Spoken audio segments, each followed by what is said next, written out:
Welcome to Knowledgeable Aging. I'm your host, Jason Kotar. Joining us today to talk about how to stay safe and sound in the hospital is Cindy Johnson. Cindy is a board-certified patient advocate, CEO and founder of the Patient Advocate Agency. Cindy has been working in the healthcare field for over 20 years and started her career as a nurse in oncology at the Princeton Medical Center. As a nurse and medical education specialist, Cindy thought that the healthcare system worked well for patients. However, once her daughter became seriously ill and medically complicated, she realized how difficult and confusing the healthcare system can be and why it is important to have someone advocate for you. This is why Cindy founded the Patient Advocate Agency. How are you doing today, Cindy? I'm doing great, Jason. Thank you. How are you? Very well, thank you so much. Before we get started, a little bit of housekeeping for those joining us today for the live webinar. If you have any questions, type your questions in. Time permitting, we will do everything in our power to get those questions answered. So Cindy, let's get started. How to stay safe and sound in the hospital. Yes, thank you for having me and welcome everybody. So what we're going to talk about today is for you, it's for your families, and it's for your friends. As Jason mentioned, I'm a retired nurse, and today we're going to cover how to be safe and sound in the hospital. So in about 20-25 minutes, you're going to leave this webinar prepared to safeguard hospital care for the people you love and how to train them if you are ever a patient yourself. I'm a community educator with Campaign Zero. We offer simple checklists on our site, which you can download and take to the hospital with you. And today we're going to share some insider tips for getting the care you want for all the people you love. I've been selected as a Campaign Zero patient educator as a partner in community education. Campaign Zero was founded by Karen Curtis, and it grew from her personal experiences navigating the healthcare system in several hospitals for her family. Some of those experiences were successful and some were not. She felt strongly that if she had been more informed as her loved one's advocate or care partner, as she calls it, that they may have had better medical outcomes. So this is what lit a fire within her, and to help families learn what to expect and what to do to get the best possible care for your loved ones. So this slide says, bring someone with you. So how many people subscribe to the conventional wisdom that patients should always bring someone with them to the hospital? Now, I know today with COVID restrictions, that's not always possible, but before COVID, you would always want to have somebody with you at the hospital. And now that we have COVID restrictions, you want to bring that person via telephone or FaceTime. So how many of us are really prepared for this important role, to be that someone for those you love when they need it most? Nothing in life prepares us for this. There's no brownie badge, there's no health classes in school, there's no college courses or community education. We all have to figure it out as we go. And sometimes the people who are counting on us pay the price for the fact that we're expected to navigate in a foreign world where the experts we count on speak a foreign language. So we're here today to change that for you. So when we're finished with the webinar, you should have the tools and information you need to feel empowered and confident. To all the world, you are just one person, but to one person, you could mean the world. That's someone who goes to the hospital with their loved one truly does mean the world to somebody during a healthcare crisis. Whether it's a friend, a family member, or a professional patient advocate, we call these people care partners. And this is the sentiment that guides our work through Campaign Zero. So who are the people that are nearest and dearest to you? The people who you want to call if you ever had a healthcare crisis. So during our discussion today, we want you to keep those people in mind as we cover this insider information to help you help them when they need it the most. 1 in 3 patients needlessly suffer or die from preventable adverse effects. So did you know that every year there are about 36 million people who have a hospital stay, and the average time they spend in the hospital is 3.5 days. During that time, patients are vulnerable to common cracks in hospital care known as adverse events or never events. Everyone seems to have a hospital story, and many chalk it up to bad luck. However, as the number shows, despite everyone's best intentions, 12 million people are harmed by accidents during hospital stays every single year. These never events, or we call them never because they never really should happen. They're the most common and preventable hospital hazards for patients. On the Campaign Zero website, you can download free of charge all of these checklists to help prevent your loved ones from having one of these never events. So why do we need to do this? Let's look at what we would have if we built a car from the very best car parts. So if you took a Ferrari, a Porsche, BMW, etc., what would you have? You'd have a very expensive pile of junk that really doesn't go anywhere, right? It's fractured, expensive, but it's unsafe. Americans tend to think our healthcare is far superior to other healthcare systems, and in many ways it is. But in fact, in the US, we have a lot of technology and a lot of well-educated people, but we have a health system that's grown rather haphazardly and very quickly. And our healthcare system is far from being a well-oiled machine. This comes from a Johns Hopkins study that every single day in the United States, somebody dies from accidental or a never event, medical mistakes. I'm sure that if this number was, if the news had this, we would hear it every day, especially when it comes to plane crashes, but we don't. So medical errors are the third leading cause of death in the United States behind heart disease and cancer. And it's complicated, many factors, but today we're going to focus on preventing the preventable, those never events that don't require a medical degree to prevent. Just a little information, motivation, and a simple to-do list. Healthcare is complicated, it's overwhelming, and it can be scary. We have a lot going on. If you look at hospitals, you've got all this equipment, you have many medications, many tests that are going to be prescribed and run, and many doctors, nurses, and providers, as well as the alarms. So why hospital care is so specialized? If you look back to 1900s, that was the average hospital room. Today in an ICU, you may see something that looks like the circa 2018. We obviously save more lives than Florence Nightingale was able to do, but we also have created systems that are much more complicated. Specialization plays a part of that. The oncologist who specializes in breast tumors would very likely not be best qualified to treat a brain tumor that started in the breast. For that tumor, a neurosurgeon would step in. Clearly, specialists possess expertise their predecessors did not. They are saving many more lives as a result. However, specialized care is often fractured, giving rise to chances for critical details and communication to fall through the cracks.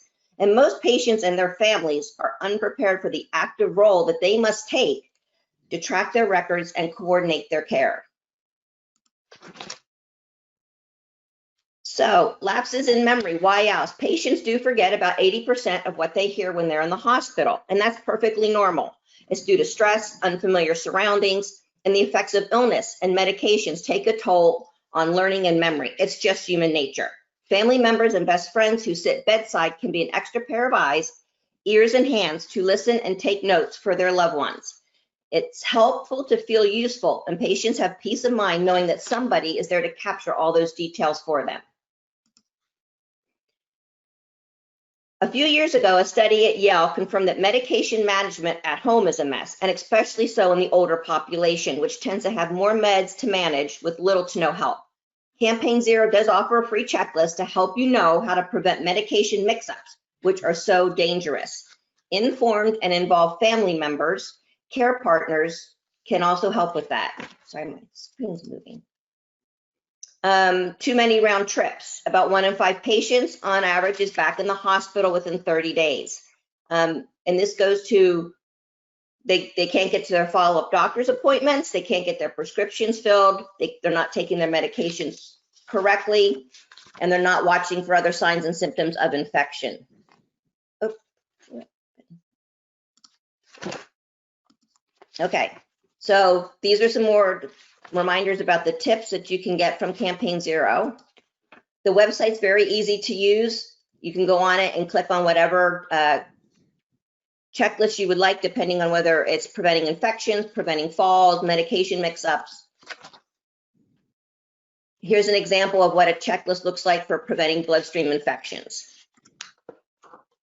There's also apps that you can download that are helpful. This is a patient aider app that you can download onto your phone so you can have it with you when you're in the hospital. So Atul Gawande analyses are always on spot. He is one of those providers who has the courage to speak up for his patients. He's also the author of the Checklist Manifesto, How to Get Things Done, and Campaign Zero has used his format to develop their checklists.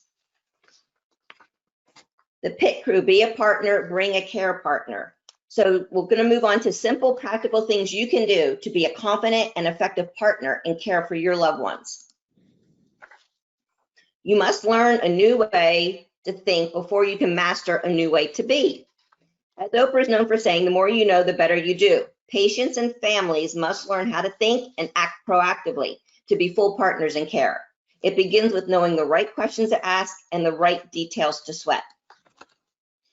Morgan here represents the new thinking in healthcare. It's my body, it's my care. I deserve to be informed. I deserve to be heard. Many care providers are on board and collaborate with their patients and their care partners, but not all. So it's helpful to have a more collaborative tone maybe than Morgan, but if you click onto the YouTube and see what her story is, you'll know that she's been through a lot and has something to do with why she speaks this way. You can also help yourself by finding the best doctor in hospital. Check out their rating. Here's 3 organizations that you can look at and see what their ratings are. I recommend that you do all 3. Also do word of mouth from friends, neighbors, and also check with nurses in your community. They know where the good hospitals are and who are the good doctors. When surveyed, 99% say they don't feel comfortable second guessing a colleague's opinion. So doctors don't feel comfortable second guessing a colleague's opinion. That's why it's so important to seek out a doctor from another practice, and ideally one in a different area. Every doctor develops a reputation, and nurses especially know those reputations. Bedside manner may not be as important as the surgeon's success rate, but ideally you're going to get both in all cases. So consider only board certified doctors and try to investigate their history of malpractice claims against them. These records are hard to find as state laws vary. So why these questions when interviewing a surgeon? Well, surgeons who use checklists we know have better outcomes. Surgeons who take a time out to make sure everyone involved in the surgery knows each other by name and what they do also have better outcomes. In teaching hospitals, especially, the surgeon may turn over the surgery to a student, a resident, or an intern. You deserve to know who's performing the surgery. And if you are uncomfortable for any reason with the answers you receive, you do have the right to be part of the final decision on who's going to perform your surgery. Some doctors are now scheduling multiple surgeries at the same time, and they're going back and forth between 2 patients. And there's mixed reviews regarding this, but at the very least, you are entitled to know if this is what's going to be transpiring. And it's good to know if the doctor is planning to take a vacation just after your surgery in case of an emergency or any other concerns about follow-up. Take good notes. A significant challenge in working with doctors and managing a hospital stay is ensuring and tracking complete, accurate information. Another challenge is making sure that everyone is literally on the same page with the same information, all your caregivers, the patient, and the family. You'd be surprised how incomplete and inaccurate medical records can be. One practical, simple solution is to bring a good old-fashioned notebook and a pen. Take notes, jot questions, remember to ask the questions, and remember to write down the answers to the questions that you ask. List loved ones, goals, concerns, and questions to share with the doctors and nurses. Keep a record of all the medication prescribed, medication given to you during your hospital stay, and medication that they stopped. Note tests, why they were needed, what was learned from each, and the next steps. Make lists and notes of supplies that you're going to need to go home for after discharge. And then write down helpers that you can help organize you when you get home. You need to ask your doctors and nurses, what is the plan of care today? What are the goals? Meds that we're going to start, test results. And you need to be able to share your goals, your questions, and your concerns. There are critical questions to ask every day, and the answers you get will come in handy during follow-up doctor appointments. Hospital records sometimes can take up to 30 days to get to the patient's doctors. Yet patients, in most times, are urged to have doctor follow-up appointments 10 days after discharge. Again, keep track of who's who and what they do. Caregivers, doctors, physical therapists, occupational therapists, everybody that's involved in your care. Sweat every detail of every medicine. Again, take notes. Look up medication given to your loved ones on online drug directories like drugs.com, for example. Know the side effects and interactions to watch for. If you or your loved one is over the age of 65, make sure you have a copy of the Beers list, and that's spelled like the drink, beer, B-E-E-R-S, of medications, which is available online. We metabolize medication differently as we age, and since our health system is not flush with gerontologists, some doctors may not be aware of the medications on the Beers list that are red flagged for older adults. It's good to read about this list before you ever need it. Just Google the Beers list or go to ismp.org, which is the Institute for Safe Medicine Practices, for more information and the complete list. Be aware too that meds come in many forms: liquids, pills, patch, creams. And also make sure that you have explained what your loved one is allergic to, as far as medications, what they take on a regular basis, including over-the-counter medications as well as supplements. Keep track of the meds. There are details to track every time a medication is given. Make sure that the nurse checks your loved one's wristbands and verifies his or her name out loud to confirm right patient. I know sometimes we get annoyed when you're in the hospital and every time they come in, they ask you what your name is, what your date of birth is, and look at your wristband. But these are safety measures that are drilled into hospital routines that are really important. So they need to know, and you should know, that they're giving it to the right patient. It's the right drug. It's the right dose. It's being given at the right time in the right route. Keep track of the tests and test results. There are a lot of different types of tests: blood tests, urine tests, MRIs, x-rays, CAT scan, etc. So keep track in your notebook of what tests they're performing and what the results are, and also what you anticipate on learning from those tests. Very common, patients don't understand what the doctors are saying to them. Medical jargon is not easy, and there's no way anybody should be able to be expected to pick it up. So ask your doctors to explain things in simple, everyday terms. If they don't do that, reinforce it. You need to translate this. Just keep asking as necessary. If there's a wealth of information, and the care that the doctors are giving you is too important not to understand.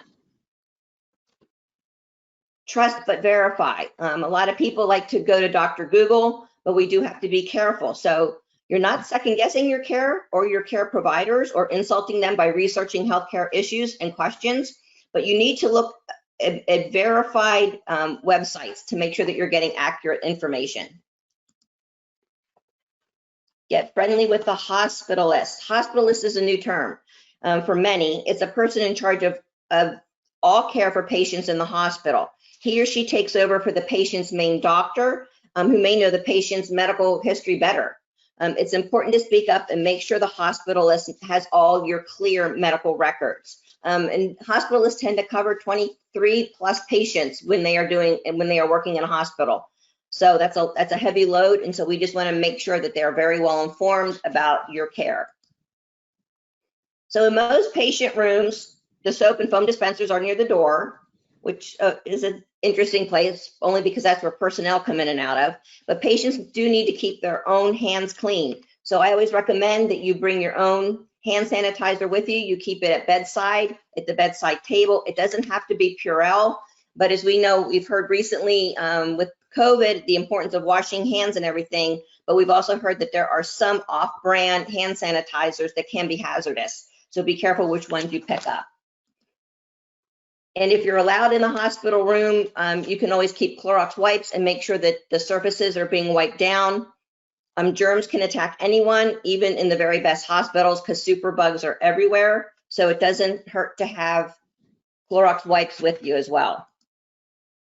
And as we're hearing more and more with COVID-19, wash hands, make sure everyone else does too. It is the #1 way to prevent infection, is keeping the hands clean. Surprisingly, sometimes doctors will skip this step. If he doesn't wash his hands or hit that foam dispenser on the way in the door, don't hesitate to ask him to please wash his hands before he examines you. And every patient is at risk for falls in hospitals. So it's another important thing you need to talk to the staff about. If you are uneasy on your feet, if you normally have a cane at home, make sure all of that is brought to the hospital with you, and then ask for those socks. Also, you need to speak up about alarms. So there is such a thing called alarm fatigue. So you could bring earplugs and an eye mask to use so you can get some rest while all these alarms are going off. But there is something that about alarm fatigue is the doctors and nurses get it too. And sometimes when the alarms are going off constantly, they may tend to tune them out after a while. So it's important that if anything is alarming in your room or your loved one's room, that you go get the nurse and make them come look at it. Be prepared for watchful weekends. So if you're going to have a surgery on a Thursday or Friday, you need to talk to the doctor about any potential problems on a weekend, because their offices are closed. So I always recommend that you try to schedule non-emergency surgeries on Tuesdays or Wednesdays so that you're likely to be discharged by a Friday. Get all the doctor's contact information, make sure that you can have a care partner or family friend with you at the hospital. And again, download those checklists. So if you ever have a gut feeling that something doesn't feel right, either with you or your loved one, like they're going downhill, what do you do when you're in the hospital when you can't get in touch with the staff or the staff seem to be too busy? Well, there is a 911 equivalent in the hospital. What it is that you dial 0 on your hospital phone that's next to your bedside table. When the operator picks up, you say, "I am calling a condition help." You then state the room number and the patient's name, and a medical team will arrive in minutes. You can always try to alert the nurses station first if you think time permits and say, "We need to call a condition help. My loved one I feel is going downhill," but you can always call the hospital operator too. Now, there's questions of confusion during loved one's hospital stays. And some of these are due to being in the hospital itself. It can be from a staph infection, a urinary tract infection, a medication side effects, overdose of narcotic drugs, or just drug interactions. And then sometimes confusion results from just too much time spent in the hospital. They call that hospital delirium. So speak up for your loved one. If confusion crops up, make sure that you talk to them. Sometimes staff will assume, well, if they're elderly, they were confused before they got here. They just have dementia, which may not be the case. So you need to let them know if your loved one is confused now, well, this isn't normal. They weren't confused before they got to the hospital, so that they can start to run some tests and get to the treatment. Okay, take the time you need at discharge. Ask all the questions that you need to. The discharge process can be hurried, so beforehand, make a list of all the questions that you're going to want to ask and what's going to be needed for a safe discharge home. It's a good time to ask others to help at home, other friends and family, when you're bringing somebody home. You can ask to record your discharge instructions. So during COVID, when family members can't be at bedside to listen to the staff give you discharge instructions, if you have your cell phone, ask them to record it. That way, when you get home, you can listen to all the instructions that they gave you. And remember, check in with your loved one at least once every day for at least a month after a hospital stay, because you want to start to look for signs and symptoms of post-discharge complications. You also need to be alert for some surprise costs. So when they're prescribing new medications, they may not be covered by your insurance. It's okay to ask for a substitute. Some medical staff may not be covered by your insurance. If they're sending people home, ask for a referral to someone who is covered. Not covered by insurance, talk to the hospital's finance department, ask for charity or care discounts. You can't ask for discounts if you do not have insurance. If you're on Medicare, you may want to consider a supplemental policy as well. And as you know, open enrollment is going to be starting soon.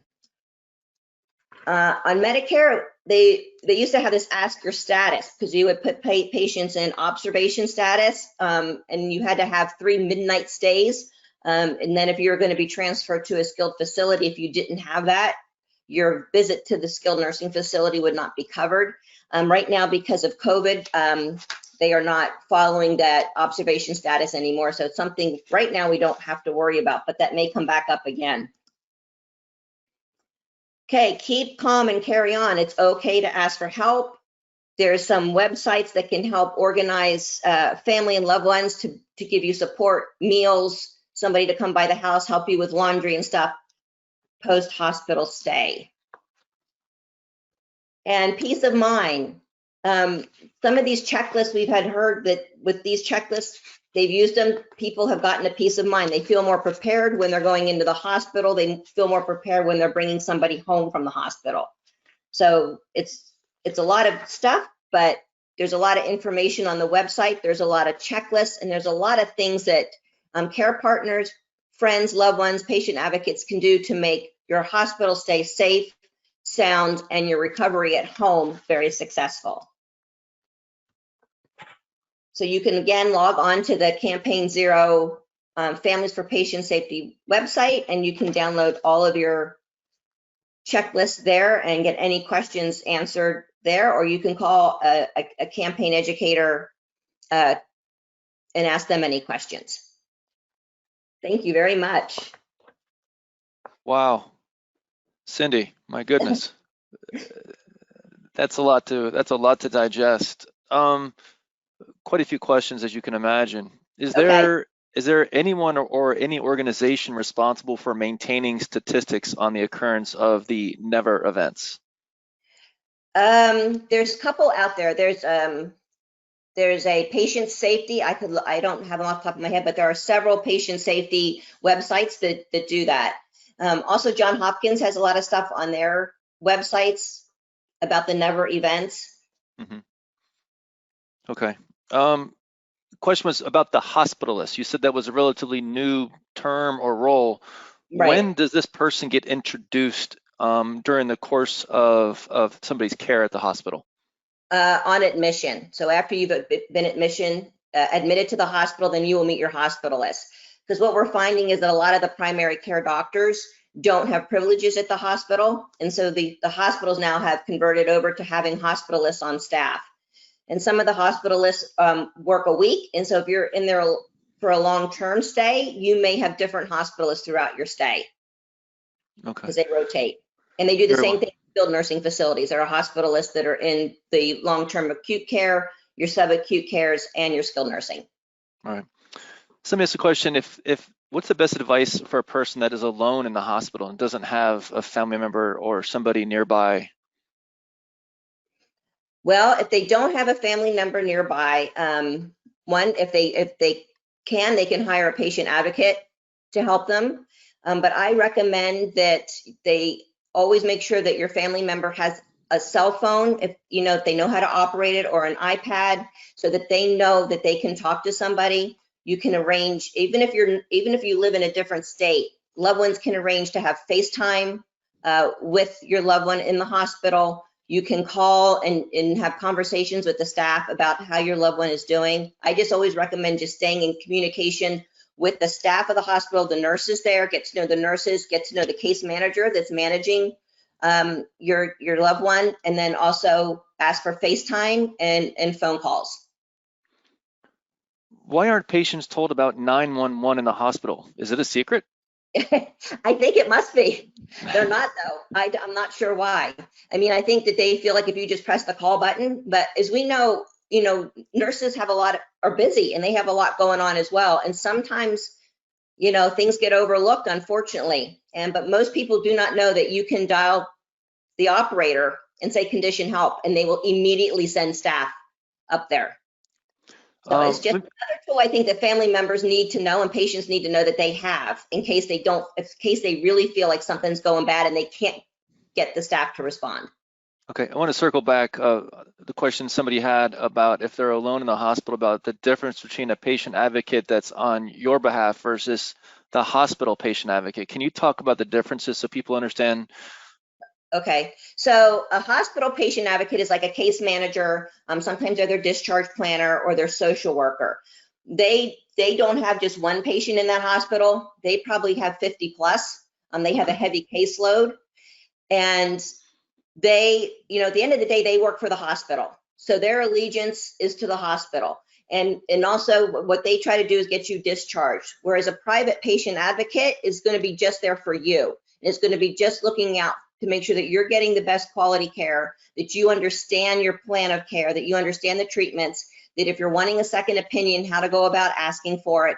And then, the case managers don't follow you home. They discharge you and that's it. A private patient advocate can make sure that all the care is set up at home, that you have everything you need, that it's a safe discharge, and that you're following up when you get home with your doctor's appointments, tests that you may need to have done, physical therapy, occupational therapy, speech therapy. So there's kind of the difference between the two. I want to stay on patient advocates for a second, then a follow-up question. Are patient advocates covered by insurance and or Medicare? No, we're not. Okay. And I always say that you probably wouldn't want us to be, because I spend a lot of my time as a patient advocate appealing insurance claims and getting things covered for my clients. And if I work for the insurance company, I wouldn't be able to do that. So again, it's the allegiance is to my client, not to the insurance company, and not to Medicare. Very good. Well, thank you. Thank you, Cindy, for this. How can people find you? So they can find me at my company is Patient Advocate Agency, and that my webpage is patientadvocateagency.com. They can call me at 760-567-3744, or they can send me an email at cindy@yourpaa.com. Very good. Do you have a website too? Yeah, that's www.patientadvocateagency.com. Very good. Once this webinar is converted today to YouTube, you can find Knowledgeable Aging on our YouTube page. Just type in Knowledgeable Aging. I encourage you to subscribe. This will be converted also to a podcast. You can find us on Apple Tunes, Spotify, etc. Till next time, I'm your host, Jason Kotar, and this is Knowledgeable Aging.